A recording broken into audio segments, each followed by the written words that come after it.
Over the last several videos, I've been walking through the London Baptist Confession of 1689. But today, and for the next few videos, I want to do something different. I just can't shake what the Lord has been working in me over the last several days, and I just want to share that with you. And I sincerely pray it is a blessing and gives you something to ponder. I have a question. How are you doing right now? Are you a little reticent to deeply contemplate that question? I mean, maybe you have young children that are running around from morning till night, and you don't even have enough time to really think about a question like that. Or are you quite aware you're not afraid to share or contemplate your emotions, especially right now? You find that your thoughts swirl around what you're thinking and feeling in an almost endless journey within your own mind. Either way, this is an important question to ask ourselves. These are such unique times for us that just seem to keep going. There is some promise of relief, but even that is filled with uncertainty. The truth is, there are forces way beyond our control which seem to hold the keys to it all. It's like these tectonic plates of society have shifted profoundly and rapidly. We don't know how or if things will ever get back to normal. This can cause us to feel so powerless and anxious, fearful, hopeless and angry. Maybe you're lonely, tired, overwhelmed and frustrated. All of this is completely understandable, but what do we do about it? How do we walk through hardship and suffering? And what is this to look like in the life of a Christ follower? For this, I want to turn to the Old Testament book of Micah. In Micah, God revealed his word to the prophet Micah, who was to deliver his prophecy of the righteous judgment that was coming.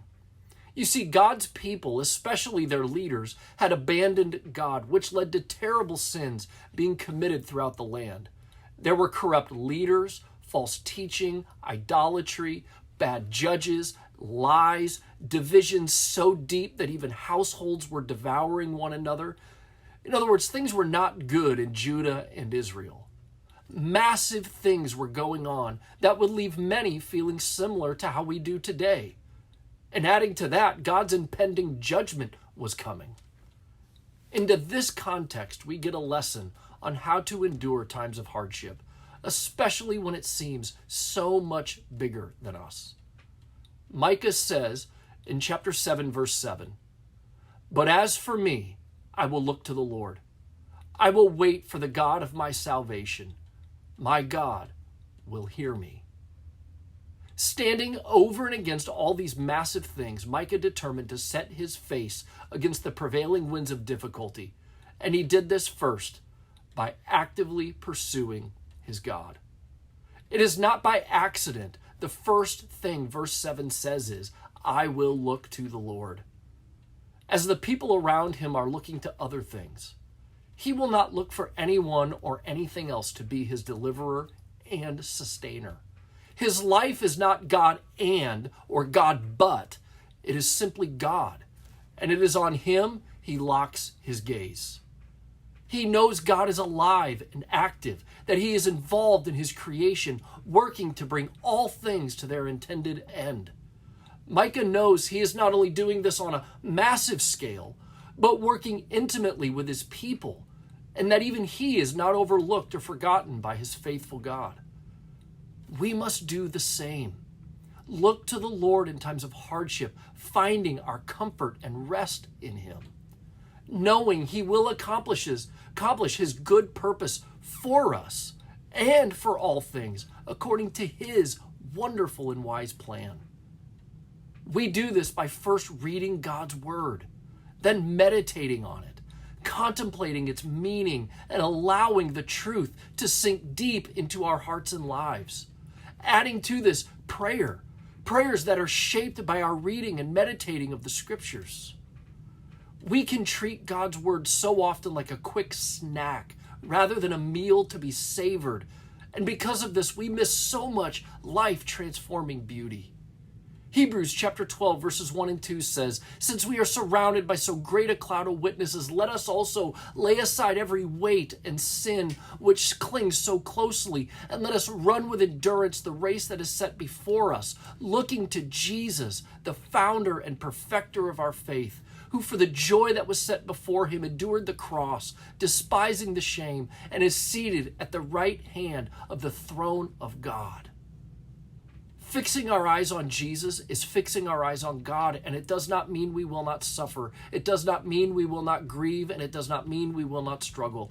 But it does mean it is tethered to something bigger, defined by God, who himself bore our shame and grief and overcame the world. It provides great comfort to us to know that we have that we suffer for a purpose. We grieve with hope. Our anger will find justice, and our anxiety will find rest. So can I ask you to do some soul searching? Who or what are you looking at? Here's some indicators of that. Where do you spend most of your thought life around? What shapes those thoughts? What do you meditate on? Is it God's word? His beautiful, unchanging truth? Is it your circumstances, your anxiety, on all the things that you lack? Is it consumed completely by fixing and finding political solutions? Where are your eyes fixed? Micah, in the midst of very difficult circumstances, fixed his eyes on the Lord. I sincerely pray you and I do too. By reading God's word, taking time to meditate on it, and pray from it and off of it, obeying it in the midst of what we have to do today. This is not mere spiritual talk. This is practical of what it looks like to live the life of faith. We fix our eyes, our hope, process all of our grief, all of our hardship, not in the downward spiral of the problems themselves, but directly on God and who he is. Oh, I pray that we fix our eyes